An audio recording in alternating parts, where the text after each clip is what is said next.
இலக்கை நோக்கி டுவர்ட் த கோல் இந்த நிகழ்ச்சிக்கு உங்களை அன்புடன் வரவேற்கிறோம். Praise the Lord. ஆண்டவராகிய இயேசுவின் இனிய நாமத்தில் உங்கள் எல்லாருக்கும் அன்பின் வாழ்த்துக்கள். யோவான் எழுதின சுவிசேஷம் 1 அதிகாரம் 50ஆம் வசனம். இதிலும் பெரிதானவைகளை காண்பாய் என்றார். நாத்தான்வேலை பார்த்து ஆண்டவர் சொன்ன வார்த்தை. அவன் இயேசுநாதர்கிட்ட வருகிறதை கண்ட உடனே ஆண்டவர் சொல்றாரு, இதோ கபடற்ற உத்தம இஸ்ரவேல். அவனுக்கு அது ரொம்ப ஆச்சரியம். நபி, என்னையும் உங்களுக்கு எப்படி தெரியும்? ஆண்டவர் சொல்றாரு அடுத்து, நீ அத்தி மரத்துக்கு கீழே நிற்கும் போதே உன்னை கண்டேன். அவன் அசந்துட்டான். நீங்க உண்மையிலே தீர்க்கதரிசி. எப்பா, இதை சொன்னதுனாலயா? நீ இதிலும் பெரிதானவைகளை காண்பாய். அப்ப ஆண்டவர் பாருங்க, நம்மள ஆச்சரியத்துக்கு மேல ஆச்சரியம், வியப்புக்கு மேல வியப்பு, பிரமிப்புக்கு மேல பிரமிப்பு, இதெல்லாம் அனுபவமா அனுபவிக்க செய்கிறவர். ஆண்டவரை நீங்க ஃபாலோ பண்ண ஆரம்பிச்சிட்டீங்கன்னா உங்க வாழ்க்கை ஃபுல்லா கிரகிக்க கூடாத காரியமா தான் இருக்கு. உங்களுக்கே வியப்பு, எப்படி இதெல்லாம் சாத்தியம்? ஏன்னா நம்முடைய தேவன் ஆராய்ந்து முடியாத பெரிய காரியங்களை செய்கிறவர், எண்ணி முடியாத அதிசயங்களை செய்கிறவர், அவர் கிரகிக்க கூடாத காரியங்களெல்லாம் செய்கிறவர், அவர் ஒருவராய் பெரிய அதிசயங்களை செய்கிறவர். அவரால் செய்யக்கூடாத அதிசயமான காரியம் ஒன்றும் இல்லை.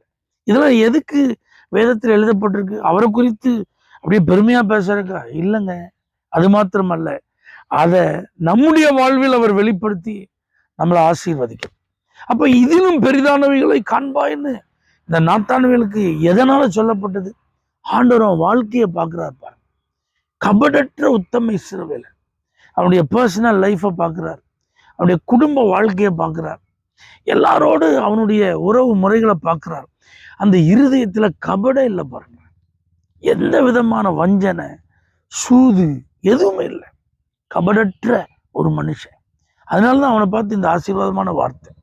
அது மாத்திரமல்ல, ஆண்டவர் சொல்ற, நீ அத்தி மரத்துக்கு கீழே இருக்கும்போதே உன்னை பார்த்தேன். யூதர்கள் அத்தி மரத்துக்கு கீழே நின்றுதான் மேசியாவை எதிர்பார்த்து ஜெபம் பண்ணுவாங்க. அது அவருடைய ஜெப வாழ்க்கை, அந்தரங்கத்துல அவர்கள் செய்கிற ஜெபம். அப்போ ஆண்டவர் அந்தரங்க வாழ்க்கையை பார்க்கிறார் பாருங்க. அந்த சீக்ரெட் லைஃப், அந்த பிரைவேட் லைஃப், யாருக்கும் தெரியாமல் மறைந்திருக்கும் காரியங்கள் எல்லாமே அவருக்கு தெரியும். அப்ப அந்தரங்கத்துல நம்ம பரலோகத்தின் தேவனை நோக்கி ஜெபம் பண்றதெல்லாம் அவர் பார்க்கிறார். சும்மா பெரிதான காரியம் இல்லைங்க.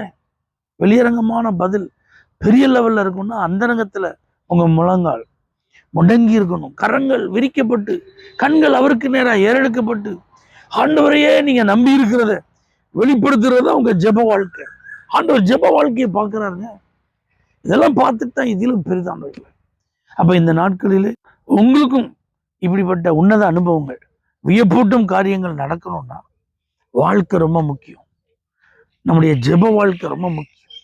வெளியரங்கமான வாழ்க்கை, அந்தரங்கமான வாழ்க்கையும் ஆண்டவருக்கு முன்பாக குற்றமற்றதா, பிழையற்றதா, அவர் அப்ரிஷியேட் பண்றதா இருந்ததுன்னா ஆண்டவர் இதிலும் பெரிதானவைகளை காண்பா என்று நாத்தான்வேலை சொன்னது போல உங்களையும் பார்த்து சொல்லுவார். வியப்பூட்டும் அநேக காரியங்களை உங்களுக்கு செய்வார். தகப்பனே, எங்கள் வாழ்விலும் பெரிதான காரியங்களை செய்து ஆச்சரியப்படுத்துவீராக.